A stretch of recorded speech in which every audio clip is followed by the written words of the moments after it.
Hi everybody. In this episode of Single Parent Socks, I am going to be talking about part 2 of a topic that I covered, and this title is actually titled Let Him Walk. I'm going to read Colossians chapter 4 verses 2 and then 5 to 6. It says, "Devote yourselves to prayer, being watchful and thankful. Be wise in the way you act toward outsiders. Make the most of every opportunity. Let your conversation be always full of grace, seasoned with salt, so that you may know how to answer everyone." In this episode, I wanted to discuss the expectations that I had as far as my son is concerned. I wanted him to go to the Army and attend college courses while he was in the Army. Excuse me. And I later had to face the realization that my expectations of him were not realistic expectations. And I'll explain that in a little bit. But going to verse 2, it says to devote yourselves to prayer, being watchful and thankful. So one of the things that I had to do, and I had to learn how to do this, is to devote myself to praying for my son. It says to be watchful, and I needed to make sure that I was watchful as far as what I needed to pray for.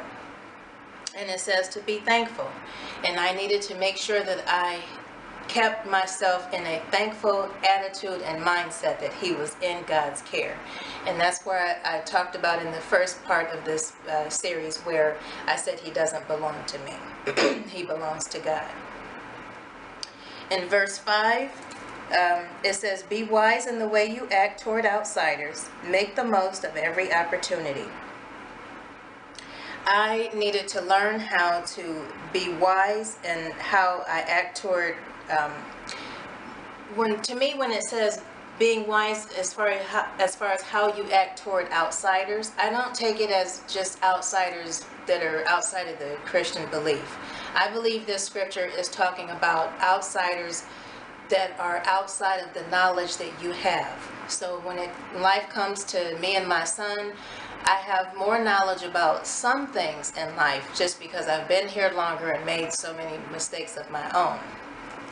But I needed to be wise in how I responded to him, knowing that he did not have the same knowledge that I had had for being on this earth as long as I have. One of the things that I realized as far as my expectation of him as being unrealistic and unfair is that everybody learns differently. He would have had to take courses that are online, and not everybody can take courses that are online. Everybody learns differently. Some people prefer to learn in an environment where you're in a lecture hall or you actually have a live teacher standing in front of you.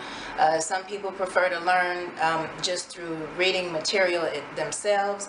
Whatever the case may be, when I had that expectation of my son, I did not take into consideration the fact that everybody learns differently, and that just because that was my expectation of him doesn't mean that he needs to live up to that expectation, and it doesn't mean that he's a failure if he chooses to say, "That's not my learning style, and I feel like I'd be best being in a lecture hall."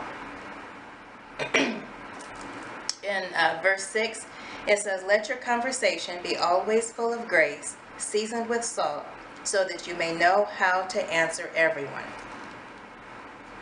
Always full of grace speaks to me because the scripture doesn't say sometimes full of grace. It says always. So that's one of the things that I need to learn and need to continue to practice, is to make sure that I have my words being full of grace.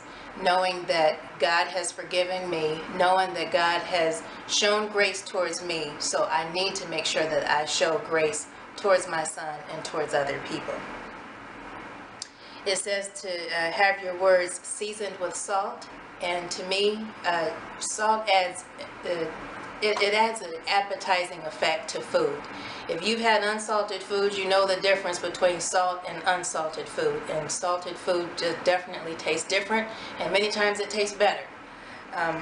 So I needed to make sure that when I do speak to my son, that my words are seasoned with salt, meaning that they are appetizing for him, and appetizing in a way that he actually wants to hear it instead of just saying whatever. And then the last part of the scripture that spoke to me is answer, because it says here that so that you know how to answer everyone. As far as I am concerned, it spoke volumes to me as far as the word answer, for the simple fact that when do you answer someone? When you're asked a question. And so it was my realization that I need to be mindful of the fact of whether he's just talking or if he's actually asking me a question. Just because I have an opinion on something doesn't mean I need to say it. Just because I got something I want to say doesn't mean I need to say it. You respond and you answer when you are asked a question. So that was what really resonated in my spirit. Basically, I titled this "Let Him Walk" because that's what I had to do. I had to allow my son to walk his own journey, walk his own path, and be able to make his own mistakes or be able to make his own successes. But regardless, the expectations that I had on my son were not realistic, and I actually had to let him know that you don't need to live up to my expectations, because that's all they are. They were expectations of mine that I had for you, and that's not necessarily a fair thing to do, is to have your own expectations of your kids, because sometimes they do need to be able to develop and walk their own path. So I will reread those verses as my closing and encouraging scripture. It says, "Devote yourselves to prayer, being watchful and thankful. Be wise in the way you act toward outsiders. Make the most of every opportunity. Let your conversation be always full of grace, seasoned with salt, so that you may know how to answer everyone."